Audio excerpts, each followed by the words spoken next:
Hello, in today's video, we are going to learn about entropy. So entropy is a measure of randomness or disorder. So you can think about if your bedroom is not clean, you have clothes all over the place, it's disorganized, it would have high entropy. If your bedroom is nice and cleaned and organized and all of your books are on your bookshelf and all of your clothes are put away, that would have low entropy. So again, greater disorder equals higher entropy, more organization equals lower entropy. This next bullet here, spontaneous reactions tend to go towards higher entropy. We'll talk more about that in a later video. Now, we used the example already about the cleanliness and organization of your bedroom. Clearly, with chemical reactions, we are not looking at to see whether or not they put their clothes away. So what we do when we look at chemical reactions is we just look at the phases. So what we need to do is we need to look to see if we are in the solid, liquid, or gas phase. So solids are very highly organized, so they would have a low entropy. Liquids are a little bit less organized, so they have medium entropy. And gases are very disorganized, so they would have high entropy. So when we look at our reaction, we literally just need to look at the phases. So if we're going from a liquid to a gas, we would have an increase in entropy.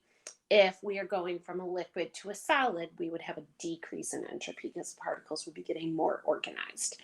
Now, if there is no change in phase, so if our reactants are gases and our products are gases, then you look at the moles. So we only look at this if the phases stay the same.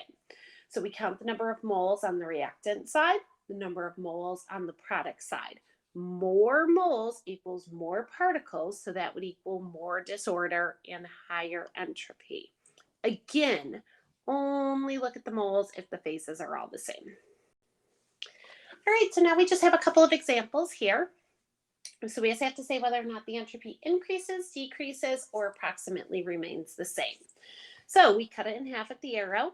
And the most important thing is we look at the phases. So we are going liquid to gas phase. Therefore, our entropy would be increasing because as we make a gas, the particles will be less organized. They will be more chaotic. In number 2, again, we cut it in half at our arrow. And we start with gases, we end with gases. So then we have to go to our tiebreaker, which is the number of moles. So we have 3 and 1. So we have 4 moles total on my reactant side and 2 moles on the product side. So my entropy would be decreasing because I'm going from 4 moles to 2 moles. So therefore there will be less particles. So therefore it will be less disorganized. It will be more organized. So if we want to think about the bedroom analogy with your clothes on the floor, you have 4 sweatshirts on the floor. Now you only have 2 sweatshirts on the floor. So it's less organized, but you should pick up your sweatshirts. All right, example number 3, cut in half at the arrow. We start with a solid and a gas, and then we turn into all a solid. So the entropy would decrease because the particles are becoming more organized. In number 4, cut in half at the arrow, we've got gases, high entropy, to liquids, medium entropy. So again, our entropy would be decreasing. And in our final example, cut in half at the arrow, we start with a gas, so not organized, high entropy. We end with a gas, so gases, high entropy. We go to our tiebreaker, which is the number of moles. So we start with 2 moles and we end, these would be 1s, so we end with 2 moles. So our entropy is going to remain the same.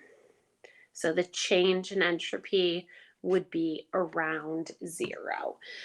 So this is all we have to do. We just look at the phases. Most importantly, solids have low entropy, liquids have medium entropy, gases have high entropy, If the phase stays the same throughout the course of the reaction, then you would look at the number of moles on both sides.